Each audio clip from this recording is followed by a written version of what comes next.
Compartiera con ustedes algunas reflexiones relacionadas con el tema que hoy nos ocupa. Cuando leíamos a Ripet en los últimos años del siglo pasado, Ripet nos dice que el siglo XX fue el siglo de los ocasos. El ocaso del derecho, el ocaso de las ideologías, el ocaso del Estado, el ocaso de las religiones, el ocaso de muchas instituciones.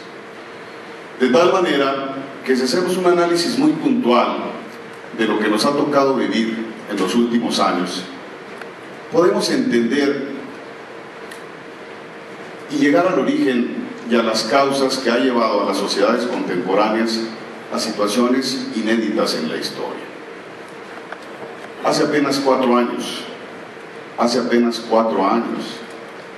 apenas 3 años, esta ciudad era considerada como la ciudad más violenta y peligrosa del mundo.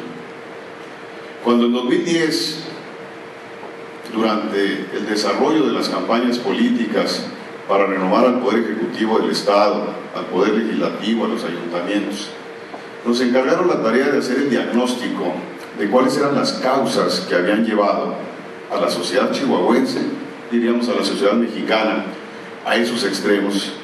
Empezamos a preguntar, y las causas veíamos que eran muchas y muy variadas: la pobreza extrema, las profundas desigualdades, la falta de oportunidades, la falta de espacios educativos.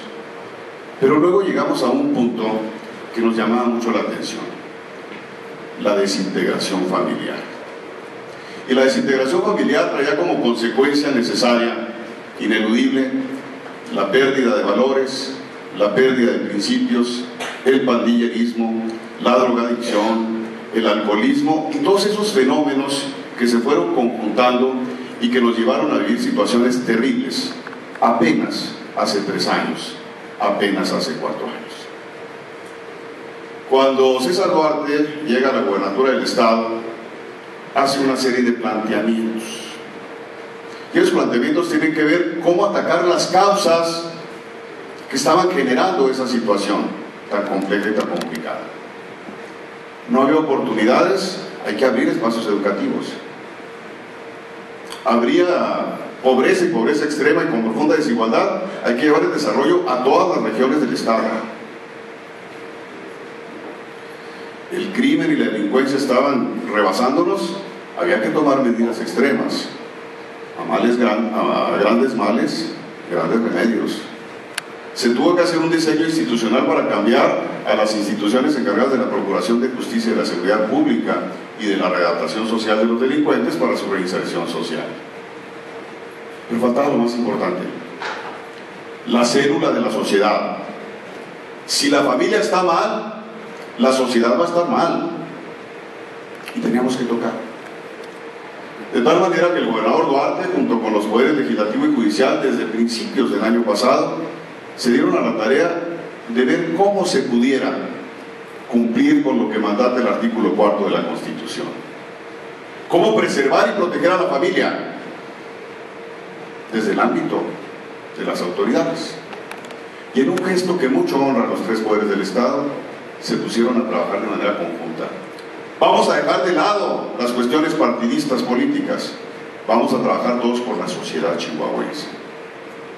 Y entonces acudíamos a aquella pregunta que hace apenas 20 años hacía la Comisión Económica para América Latina en nuestro país, y nomás era una pregunta, y una pregunta que es válida y vigente al día de hoy. Le preguntaban a los mexicanos en 17 estados de la República: ¿tiene usted confianza en su sistema de justicia? Entendiendo por sistema de justicia desde la seguridad pública, la procuración de justicia, la administración de justicia y la readaptación social de los delincuentes, el sistema penitenciario, vaya. Llamaba mucho la atención: en 1992, el 68% de los mexicanos dijeron que no tenían confianza en su sistema de justicia. 6 años después, en 1998, la CEPAL vuelve a nuestro país a preguntar exactamente lo mismo. había habido una profunda reforma constitucional en materia de la organización y estructuración de la Suprema Corte de Justicia. El resultado es que 6 años después, no solamente no se había disminuido el número de falta de credibilidad y de confianza en las instituciones de seguridad y justicia, había aumentado.